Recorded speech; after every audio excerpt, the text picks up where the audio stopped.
사우디를 관통한 한국 기술력에 어마어마한 관심을 보이고 있습니다. 심지어 한국 기업의 백지 수표까지 등장해 다른 나라들을 압도해버렸는데요. 특히 남다른 한국 사람들의 능력에 사우디 커뮤니티가 화제입니다. 한국 기술력을 응원하신다면 좋아요 눌러주세요. 안녕하세요. 저는 리야드 국립병원 응급의학과 의사 파와즈입니다. 최근 리야드에서 한국 삼성물산이 완성한 지하철은 리야드 사람들 입장에서 선물과 다름없는 일이지만 특히 저에겐 의미가 남다릅니다. 사실 저는 어린 시절 부모님을 교통사고로 잃었어요. 그때부터 동생 살만과 함께 서로를 의지하며 살아왔습니다. 부모님이 남겨준 작은 유산으로 저는 의대를 졸업했고 살만은 대학에서 토목공학을 공부했죠. 그런데 어느 날 저녁 살만이 들뜬 목소리로 삼성물산에서 리야드 메트로 공사 인력을 모집한다며 지원하고 싶다고 했어요. 그날 밤 식탁에 마주 앉아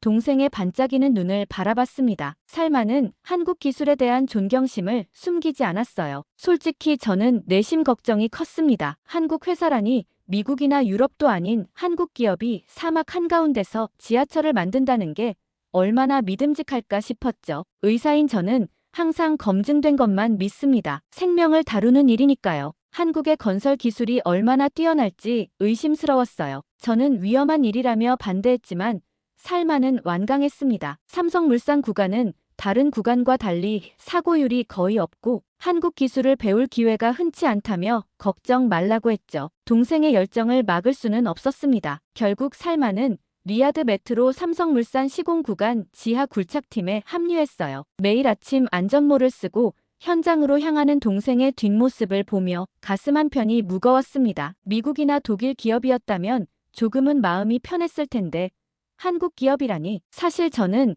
한국에 대해 아는 게 거의 없었어요. 전자제품이나 자동차를 만드는 나라라는 것 말고는요. 당시 병원에서의 제 일과는 늘 분주했습니다. 한국 건설사가 맡은 메트로 공사 덕분에 리야드 시내는 활기가 넘쳤어요. 도시 곳곳에서 거대한 공사가 진행 중이었죠. 리야드의 하늘은 크레인으로 가득했고 지하에서는 쉴 새 없이 굴착 작업이 이어졌습니다. 간혹 살만이 퇴근 후 병원에 들러 자신의 현장 경험을 이야기할 때면 저는 표정을 감추며 들었어요. 한국 기술자들의 철저한 안전관리 시스템이라니 과연 그들이 사막의 특수한 환경을 얼마나 이해할까 의문이었습니다. 수십 년 동안 이 땅에 살아온 우리도 때로는 사막의 변덕스러움에 놀라는데 말이죠. 살만은 한국 팀장 이재훈에 대해 자주 언급했습니다. 광산 구조대원 출신이라고 했죠. 동생의 눈에는 이재훈이 영웅처럼 보였나 봅니다. 하지만 저는 속으로 생각했어요. 한국의 광산과 우리의 사막은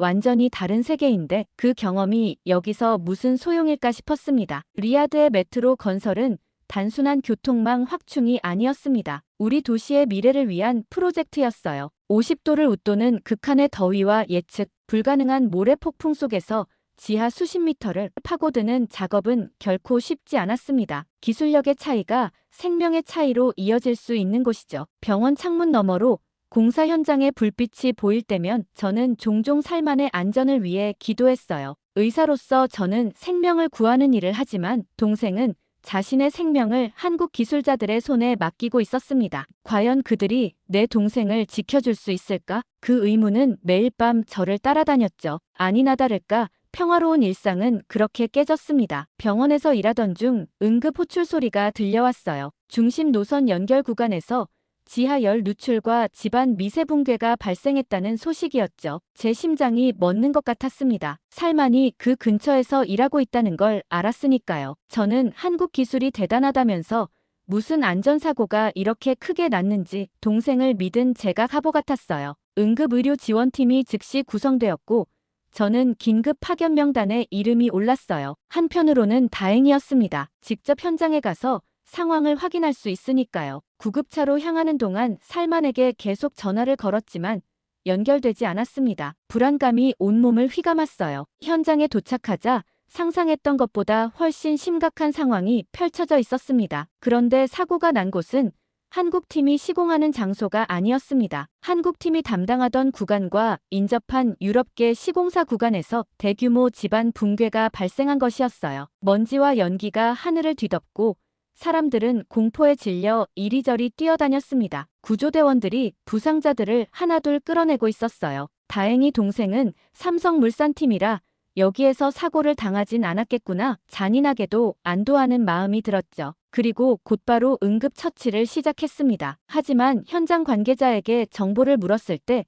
충격적인 소식을 듣게 됐어요. 이미 몇 명의 사망자가 확인되었고 더 많은 인부들이 지하 깊숙이 갇혀 있다는 것이었죠. 그리고 믿기지 않는 소식을 들었어요. 살만이 그날 아침 한국 기술자들과 함께 유럽계 구간에 파견된 협력팀에 속해 있었다는 사실이었습니다. 유럽 구간에서 기술적 어려움이 생겨 한국 기술자들에게 도움을 요청했다는 것이었죠. 다리에 힘이 빠졌어요. 의사로서 냉정함을 유지해야 했지만 형으로서는 무너져 내리고 있었습니다. 지하 깊은 곳에 살만이 갇혀 있다는 생각에 가슴이 찢어질 것 같았어요. 더 큰 절망은 유럽 시공사의 발표에서 왔습니다. 그들은 안전 문제를 이유로 더 이상의 지하 진입을 중단한다고 선언했어요. 2차 붕괴 위험이 너무 크다는 것이었죠. 그 말을 듣는 순간 제 희망도 함께 무너져 내렸습니다. 현장 책임자와 언쟁을 벌였어요. 아직 생존자가 있을 수 있다고, 제 동생이 거기 있다고 소리쳤지만 소용없었습니다. 그들은 더 이상의 인명피해를 막기 위한 결정이라며 물러서지 않았어요. 유럽 시공사 엔지니어는 냉정하게 설명했습니다. 지하 열 누출로 인해 온도가 지나치게 높고 산소 공급이 원활하지 않으며 집안 구조가 계속해서 약화되고 있다고요. 들을수록 희망은 사라져갔어요. 응급처치를 계속하면서도 제 눈은 계속해서 무너진 터널 입구를 향해 있었습니다. 살만이 거기 있다는 사실이, 그를 구하러 갈 수 없다는 현실이 저를 미치게 만들었어요. 동료 의사가 제 어깨를 두드리며 방법이 있을 거라고 했지만 마음은 이미 무너진 터널 안에 있었습니다. 의사로서의 직업 윤리와 형으로서의 본능 사이에서 몸부림치고 있었어요. 시간이 흐를수록 구조의 가능성은 점점 희미해져 갔습니다. 유럽 시공사는 이미 수습 단계를 논의하기 시작했어요. 갇힌 인부들에 대한 이야기는 생존자가 아닌 실종자로 바뀌어 가고 있었죠. 그들의 눈에는 이미 희망이 없어 보였습니다. 제 마음속에는 분노와 원망이 가득했어요. 왜 살만은 한국 구간이 아닌 유럽 구간에 가야 했는지, 왜 하필 오늘이었는지. 하지만 그런 감정들은 아무런 도움이 되지 않았습니다. 현실은 냉혹했어요. 내 동생이 지하 깊은 곳에 갇혀 있고 아무도 그를 구하러 가지 않는다는 현실을요. 저는 무너진 터널 입구 근처에 서서 들려올지 모를 생존자의 소리에 귀를 기울였습니다. 사막의 바람 소리와 구조대원들의 외침 속에서 살만의 목소리를 찾으려 했어요. 하지만 돌아온 것은 침묵뿐이었습니다. 현장은 혼돈 그 자체였습니다. 구조 작업이 시작되었지만 사우디 정부와 유럽 시공사 관계자들은 진입 위험성을 이유로 더 이상의 구조 시도를 보류하자는 입장이었어요. 추가 붕괴 위험이 너무 크다며 더 깊은 지하 구간으로의 진입은 불가능하다고 했습니다. 절망감이 현장을 뒤덮었어요. 제 동생을 포함한 많은 생명이 그 아래 갇혀 있는데 누구도 나서지 않는 상황이었습니다. 저는 의사로서 생명을 구해야 한다는 사명감과 무력함 사이에서 갈등했어요. 그때였습니다. 삼성물산 구조대 소속 한국 기술자 이재훈이 사고 소식을 듣고 현장에 도착했어요. 그는 주변의 혼란에 동요하지 않고 곧바로 자신의 팀을 모아 상황실로 향했습니다. 그의 발걸음에는 확신이 담겨 있었어요. 상황실에 들어선 이재훈과 한국팀은 즉시 장비를 펼치기 시작했습니다. 그들이 가져온 것은 평범한 구조 장비가 아니었어요. 자체 구축한 재난 시뮬레이션 시스템과 열감지 탐지기, 그리고 사전 시공 분석 데이터베이스까지. 마치 이런 상황을 대비해 준비해온 것처럼 보였습니다. 한국팀은 데이터를 분석하며 놀라운 주장을 했어요. 진입 가능한 경로가 단 하나 있다는 것이었습니다. 그들의 시뮬레이션에 따르면 특정 경로를 통해 갇힌 인부들에게 도달할 수 있다고 했죠. 모든 변수를 고려한 계산이었어요. 하지만 유럽 시공사 책임자는 비웃듯 거부했습니다. 그들의 구간이 아니라는 이유였어요. 사우디 정부 관계자들도 머뭇거렸습니다. 위험 부담이 너무 크다는 이유로 결정을 내리지 못하고 있었죠. 이런 반응에도 한국팀은 흔들리지 않았어요. 오히려 더 확고해진 듯 했습니다. 그들은 정부의 승인을 기다리지 않고 자체 판단으로 구조 돌입을 준비하기 시작했어요. 장비를 점검하고 팀원들에게 역할을 분담하고 진입 계획을 세우는 모습이 이어졌습니다. 저는 그들의 모습을 지켜보며 묘한 감정을 느꼈어요. 의구심과 희망이 뒤섞인 감정이었죠. 정말 그들이 살만을 구할 수 있을까? 한국 기술이 과연 믿을 만한 것일까? 머릿속에 수많은 질문이 맴돌았습니다. 현장의 모든 시선이 한국팀에 쏠렸어요. 일부는 의심의 눈초리를, 일부는 기대의 눈빛을 보냈습니다. 저는 그 중간 어딘가에 서 있었어요. 의사로서의 냉철함과 형으로서의 간절함 사이에서 흔들리고 있었죠. 한국 의무팀도 구조팀과 함께 투입 준비를 시작했습니다. 그들은 특수 제작된 응급처치 키트를 점검하고 극한 환경에서의 응급 상황을 대비한 장비들을 세팅했어요. 모든 과정이 신속하면서도 정확했습니다. 이재훈이 마지막 브리핑을 하는 모습을 지켜봤어요. 그의 말 한마디 한마디에는 무게가 실려 있었습니다. 팀원들의 눈빛에서 두려움 대신 결연한 의지가 느껴졌어요. 그들에게 이것은 단순한 구조 작업이 아닌 반드시 완수해야 할 임무처럼 보였습니다. 준비가 끝나갈 무렵 이재훈이 제게 다가왔어요. 그는 간단한 말로 제 동생을 찾아오겠다고 약속했습니다. 그의 눈빛에서 진정성이 느껴졌어요. 그 순간만큼은 한국 기술에 대한 의심보다 그의 의지를 믿고 싶었습니다. 구조팀이 위험한 현장으로 향하는 모습을 지켜보며 저는 처음으로 기도했어요. 과학과 의학을 믿는 사람으로서 평소엔 기도하지 않았지만 그때만큼은 모든 힘을 빌리고 싶었습니다. 살만을 위해, 그리고 그를 구하러 가는 이들을 위해서요. 극한의 환경 속에서도 꺾이지 않는 그들의 의지를 보며 저는 조금씩 희망을 품기 시작했어요. 한국 기술과 그것을 다루는 사람들의 헌신이 만들어낼 기적을 기다리며 사막의 뜨거운 공기 속에서 숨을 고르고 있었습니다. 그렇게 이재훈과 한국팀의 준비가 완료되었습니다. 모든 것이 숨막히는 긴장감 속에서 진행됐어요. 극적인 구조 시도가 드디어 개시됐죠.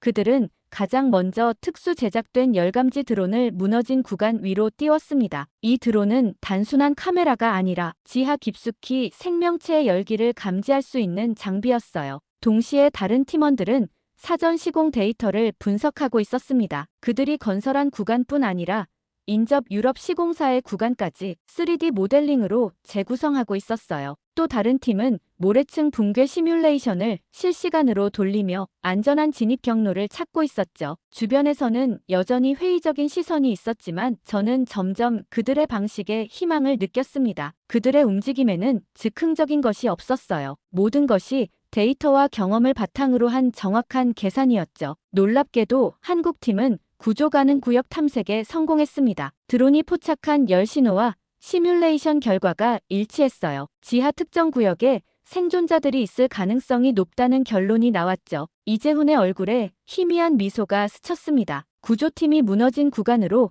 진입하기 시작했어요. 그들은 특수 보호 장비를 갖추고 통신 장치를 점검했습니다. 이재훈이 마지막으로 팀원들을 격려하는 모습이 보였어요. 그리고 그들은 어둠 속으로 사라졌습니다. 통신 장치를 통해 들려오는 그들의 대화는 점점 긴박해졌습니다. 상황은 예상보다 더 위험했어요. 집안이 계속해서 흔들리고 열기는 견디기 힘들 정도였으며 산소 공급도 원활하지 않았죠. 하지만 그들은 포기하지 않았습니다. 이재훈의 목소리가 통신기를 통해 들려왔을 때 모두가 숨을 죽였어요. 그들은 생존자를 발견했다고 했습니다. 놀랍게도 붕괴 전 한국팀이 사전에 설치한 안전 격벽 구조 덕분에 일부 공간이 보존되어 있었고 그곳에 인부들이 갇혀 있었던 거죠. 그렇게 생존자들이 차례로 구조되었습니다. 저는 응급처치를 위해 최전선에서 대기했어요. 매 순간이 영원처럼 느껴졌죠. 살만의 이름을 계속해서 묻고 또 물었습니다. 마지막 생존자가 끌어올려졌을 때 저는 그의 얼굴을 알아봤어요. 살만이었습니다. 하지만 그는 의식이 없었고 얼굴은 창백했으며 몸은 이미 차가워져 있었어요. 구조대원이 말했습니다. 살만이 다른 동료를 보호하기 위해 자신의 몸을 던졌다고요. 저는 즉시 살만의 맥박을 확인했지만 감지되지 않았습니다. 심장이 멈춘 상태였어요. 그 순간 시간이 정지된 것 같았습니다. 모든 의학 지식과 경험이 머릿속을 스치고 지나갔지만 동시에 아무것도 할 수 없는 무력감이 밀려왔어요. 저는 패닉에 빠져 온몸에 힘이 빠졌죠. 그런데 그 순간에도 현장에 대기 중이던 한국 의무팀이 신속하게 움직였습니다. 그들은 즉시 심폐소생술을 시작했어요. 완벽한 호흡과 압박의 리듬, 그리고 흔들림 없는 집중력, 의사인 제가 봐도 그들의 응급처치는 교과서적이었죠. 한국 의무팀장이 휴대용 제세동기를 준비했어요. 이런 극한의 환경에서도 장비가 완벽하게 작동하는 것이 놀라웠습니다. 모든 사람이 물러서고 전기 충격이 살만의 가슴에 전달됐어요. 처음엔 아무런 반응이 없었습니다. 하지만 세 번째 충격 후 기적이 일어났어요. 모니터에서 미약하지만 분명한 심장 박동이 감지됐습니다. 살만의 심장이 다시 뛰기 시작한 거예요. 그 순간 제 눈에서 눈물이 흘러내렸습니다. 의사로서 수없이 많은 생명의 위기를 목격했지만 이렇게 가슴 깊이 울린 적은 없었어요. 그것은 동생의 생명이었고 제 심장의 일부였으니까요. 뜨거운 사막 한가운데서 저는 조용히 눈물을 삼켰습니다. 한국 의무팀은 계속해서 살만의 상태를 안정시켰어요. 그들의 손놀림은 침착하고 정확했습니다. 응급 산소 공급과 수액 주입 그리고 약물 투여까지 모든 과정이 완벽하게 진행됐죠. 그들의 팀워크는 마치 오랜 시간 함께 일해온 것처럼 조화로웠어요. 살만은 즉시 구급차에 실려 병원으로 이송되었습니다. 한국 의무팀 중 2명이 동행했어요. 저도 함께하고 싶었지만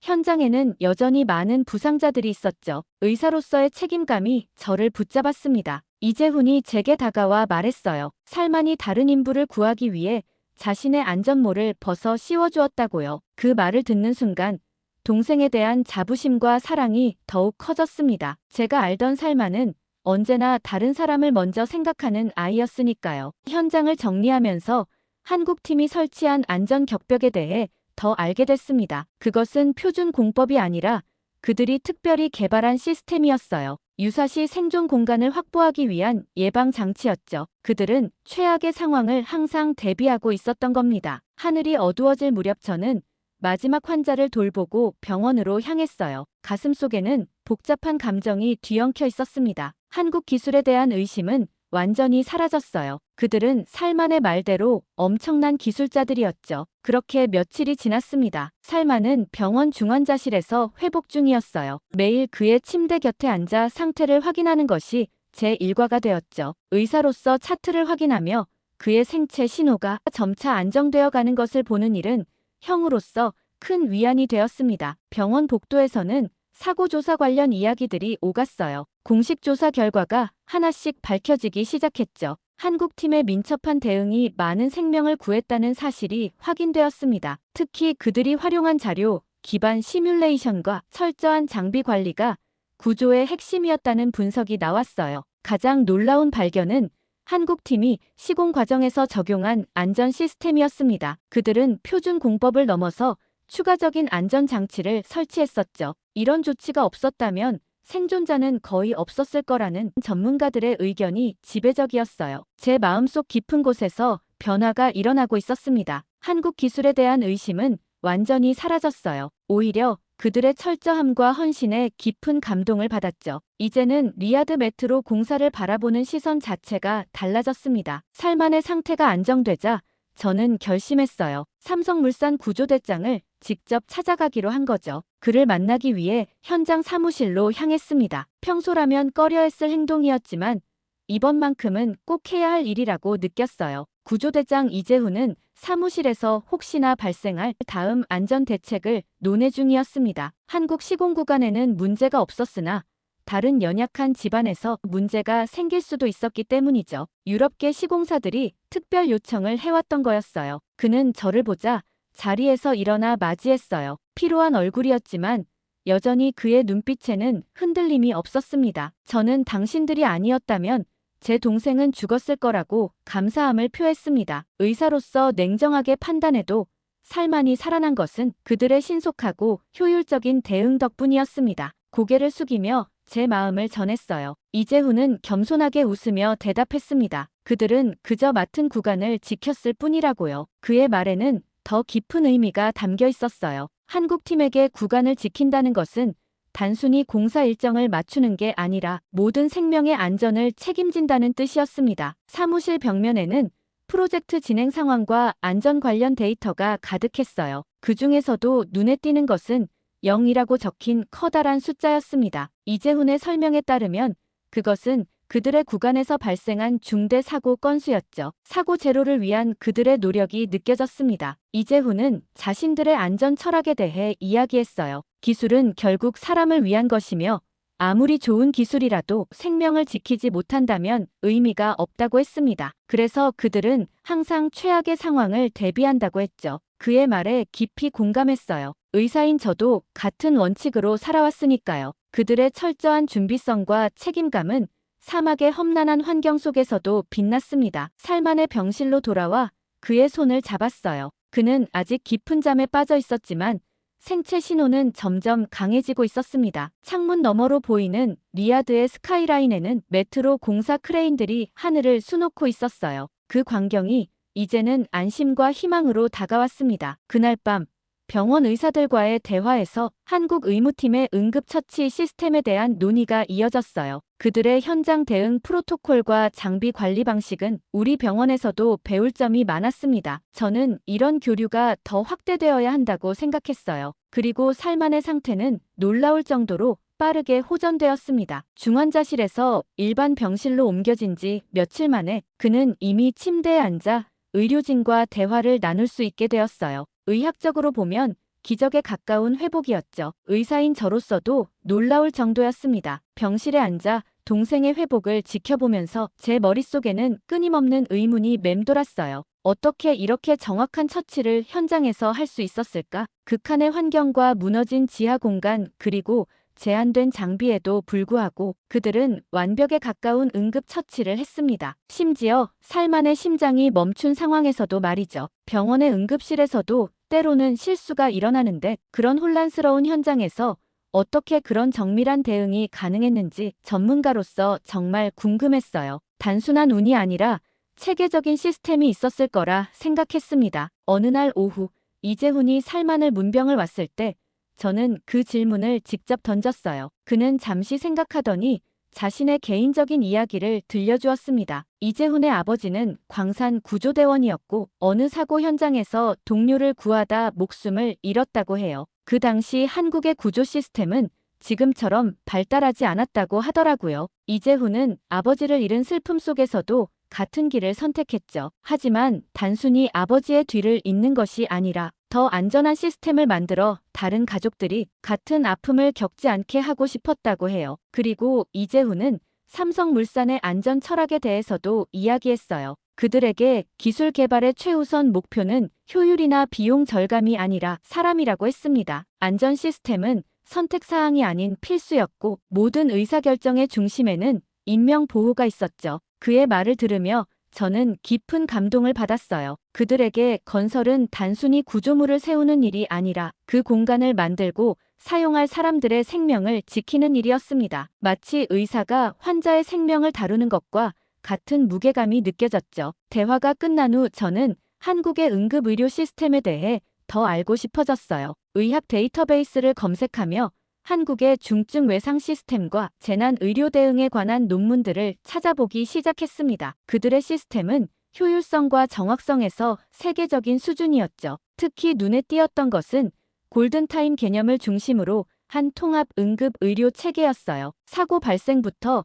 전문 치료까지의 모든 과정이 분 단위로 계산되어 있었고 각 단계마다 명확한 프로토콜이 존재했습니다. 이런 시스템이 살만의 생명을 구한 것이었죠. 살만이 조금씩 기력을 회복하면서 그도 자신의 경험을 이야기하기 시작했어요. 사고 전 한국팀이 얼마나 철저하게 안전교육을 실시했는지 모든 작업자가 기본적인 응급처치법을 알고 있었는지에 대해 말이죠. 그들은 단순히 개인 보호장비를 나눠주는 것이 아니라 왜 그것이 중요한지 이해시키는데 시간을 들였다고 합니다. 한 가지 특히 인상적이었던 것은 한국팀의 선제적 안전 개념이었어요. 그들은 문제가 발생한 후 대응하는 것이 아니라 가능한 모든 위험 요소를 미리 예측하고 방지하는 데 초점을 맞췄습니다. 안전 격벽 시스템도 그런 철학의 산물이었죠. 병원 회의에서 저는 한국의 응급의료 시스템에 대해 동료들과 논의했어요. 우리 병원에도 적용할 수 있는 부분이 많았습니다. 특히 재난 상황에서의 대응 프로토콜은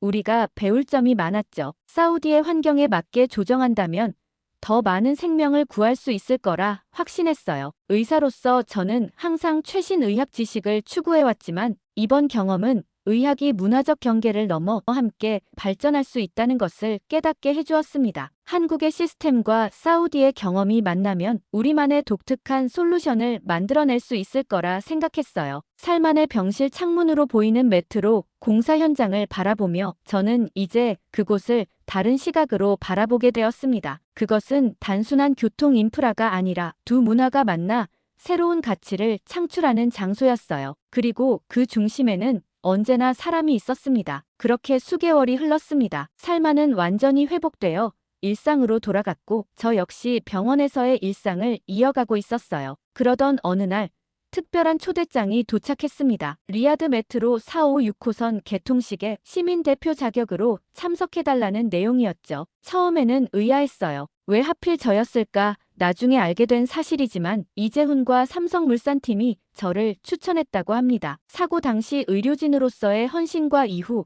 한국의 응급의료 시스템을 사우디에 도입하기 위한 노력을 인정받은 것이었죠. 개통식 당일 리야드의 하늘은 유난히 맑았습니다. 형형색색의 장식들이 도시를 수놓았고 시민들의 얼굴에는 기대감이 가득했어요. 새로운 메트로가 도시의 모습을 어떻게 바꿀지 모두가 기대하고 있었죠. VIP 구역으로 안내받아 자리에 앉으니 정부 고위 관료들과 각국 대사들이 보였습니다. 삼성물산 측에서는 이재훈을 포함한 주요 팀원들이 참석했어요. 그들의 얼굴에는 자부심과 감동이 함께 어려 있었습니다. 화려한 개막 행사가 끝나고 드디어 시승 열차에 탑승하는 순간이 왔어요. 열차는 상상 이상으로 인상적이었습니다. 완전 무인운전 시스템으로 움직이는 열차는 소음이 거의 없었고 바깥의 기온이 50도에 육박했지만 내부는 쾌적하게 유지되었죠. 좌석에 자리를 잡고 주변을 살펴보니 벽면에 설치된 디지털 디스플레이가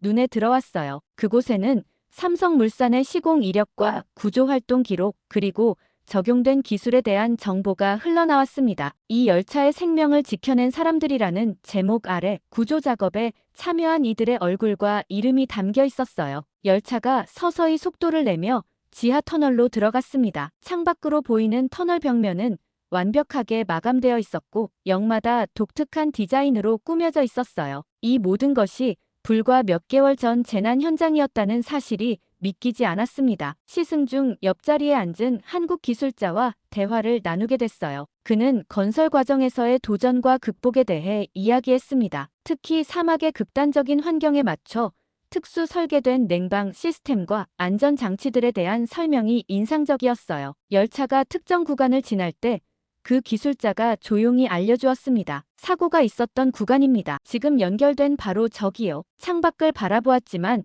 특별한 것은 보이지 않았어요. 완벽하게 복구된 터널 벽면과 반짝이는 신호등만이 있을 뿐이었습니다. 그 순간 가슴 깊은 곳에서 감정이 밀려왔어요. 이곳은 살만이 거의 목숨을 잃을 뻔했던 곳이자 한국팀의 헌신으로 많은 생명이 구조된 곳이었습니다. 죽음이 스쳐 지나간 공간이 이제는 수많은 사람들의 삶을 연결하는 통로가 된 것이죠. 제 입에서 자연스럽게 말이 흘러나왔습니다. 죽었던 곳이 이렇게 생명을 잇는 통로가 됐군요. 그 말을 들은 한국 기술자의 눈빛이 깊어졌어요. 그는 자랑스러운 듯 미소를 지었습니다. 열차가 다음 역에 도착하자 플랫폼에서 기다리고 있던 시민들의 환호성이 들렸어요. 아이들은 신기한 듯 열차를 가리키며 좋아했고 노인들은 감격의 눈물을 흘렸습니다. 리야드의 역사적인 순간이었죠. 저는 창밖으로 펼쳐진 풍경을 바라보며 깊은 생각에 잠겼어요. 이 메트로는 단순한 교통수단이 아니었습니다. 그것은 두 나라의 기술과 정신이 만나 만들어낸 기적이었고 죽음의 공간을 생명의 통로로 바꾼 인간 의지의 증거였죠. 개통식 행사가 끝나고 돌아가는 길 이재훈과 마주쳤습니다. 우리는 말없이 서로를 바라보다가 따뜻한 악수를 나눴어요. 그 짧은 순간에 모든 감정이 교류되었습니다. 감사함과 존경심 그리고 함께 이룬 성취에 대한 자부심이었죠. 살만에게 전화를 걸어 오늘의 감동을 나눴습니다. 그 역시 개통식을 TV로 지켜봤다고 했어요. 살만은 이제 삼성물산의 안전관리 시스템을 공부하고 싶다고 했습니다. 그의 목소리에서 새로운 열정이 느껴졌어요. 위기가 기회로 바뀌는 순간이었습니다. 개통 이후 리야드 메트로는 도시의 상징이 되었습니다. 수많은 시민들이 매일 이용하며 삶의 일부가 되었죠. 그 중에서도 특별한 공간이 있었어요. 중앙역 내부에 마련된 삼성물산 구조팀 헌정 전시 공간이었습니다. 그곳에는 당시 구조 기록과 3D 시뮬레이션 영상 그리고 열감지 드론 장면이 생생하게 전시되어 있었어요. 방문객들은 그 앞에서 발걸음을 멈추고 놀라움과 경외심을 표했습니다. 특히 인상적인 것은 전시장 중앙에 있는 대형 스크린이었죠. 거기에는 붕괴된 터널 속에서 구조 작업을 하는 한국팀의 용기 있는 모습이 담겨 있었습니다. 더 감동적인 것은 시민들의 반응이었어요. 그들이 사고 구간을 지날 때마다 아이들에게 여긴 한국 사람들이 생명을 살린 곳이라고 이야기하는 모습을 자주 볼 수 있었습니다. 단순한 공학적 성취를 넘어 문화적 연결의 순간이 된 것이었죠. 개통 한 달 후, 저는 살만과 함께 메트로를 타기로 했어요. 남들에게는 평범한 지하철 여행이지만 우리에게는 특별한 의미가 있는 시간이었습니다. 살만은 완전히 회복되어 예전의 활기찬 모습을 되찾았지만 그의 눈빛에는 이전에 없던 깊이가 느껴졌어요. 열차 안에서 저는 조심스럽게 살만에게 다시 지하 공사 현장으로 들어갈 수 있느냐고 물었어요. 살만의 대답은 예상과 달리 확신에 차 있었습니다. 그는 이번엔 설계팀으로 들어가려고 한다고 말했어요. 그의 눈빛에서 새로운 열정과 목표가 느껴졌습니다. 살만은 계속해서 이제 그는 더 안전한 시스템을 설계하고 싶다고, 다른 사람들의 생명을 지키는 일에 헌신하고 싶다고 설명했어요. 트라우마가 새로운 사명감으로 변화한 순간이었죠. 형으로서 그의 성장에 깊은 자부심을 느꼈어요. 시간은 빠르게 흘러갔습니다. 메트로 개통 1주년을 맞아 저는 뜻밖의 초대를 받았어요. 리야드에서 열리는 응급구조 협력 워크숍에 강연자로 참여해달라는 요청이었습니다. 사고 이후 저는 한국 기술을 병원 시스템에 도입했고 생존율을 엄청나게 끌어올릴 수 있었죠. 이 사례가 주목을 받았던 것이었습니다. 그날 강의 준비를 마치고 집으로 돌아가며 생각했습니다. 한국이 지어준 지하철은 단순한 교통수단이 아니었어요. 그것은 문화와 기술, 사람과 사람을 연결하는 생명의 통로였습니다. 한국 기술진들을 응원하신다면 좋아요와 댓글 많이 달아주세요. 시청해주셔서 감사합니다. 감동 필름이었습니다.